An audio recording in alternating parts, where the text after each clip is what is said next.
Hi, I'm Emily from Rapid Fire Supplies. Today we'll be discussing COVID-19 tests.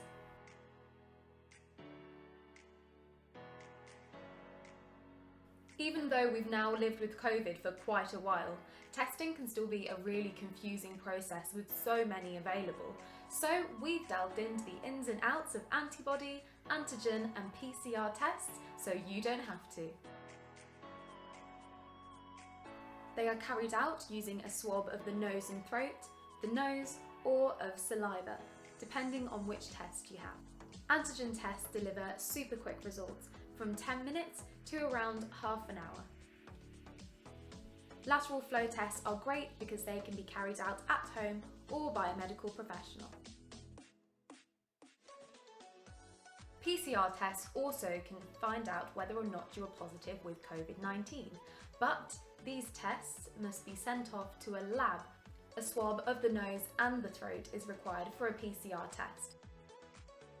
Step 1.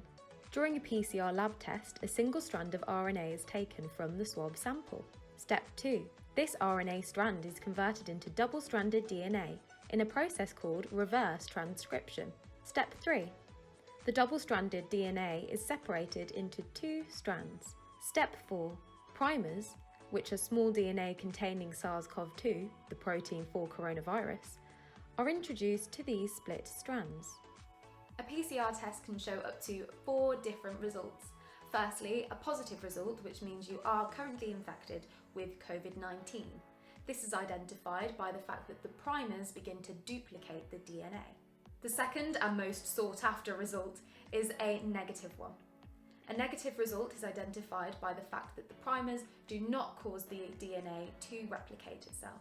It is also possible to have a false positive or a false negative result. An antibody test is a little bit different. These tests identify if somebody has antibodies from COVID-19. They require a blood test to identify the antibodies. Antibody tests have now developed enough so that it is possible to tell if the antibodies in your body are a result of the vaccine or the result of a previous infection by COVID-19. The tests are able to do this because the antibodies will be slightly different. When given the vaccine, only a part of the virus is introduced to the body, stimulating a particular antibody. When somebody contracts coronavirus naturally, an array of antibodies are sent to fight it off. Therefore, it is possible to identify which antibodies are in the blood. On the front of some COVID-19 tests, the words quantitative or qualitative are written on the front. But what does this mean? Quantitative COVID-19 tests will show you either a positive or a negative result, whereas qualitative COVID-19 tests are able to identify particular antibodies within the sample. It looks like COVID-19 won't be going anywhere anytime soon, so it's our responsibility to do our bit and keep testing.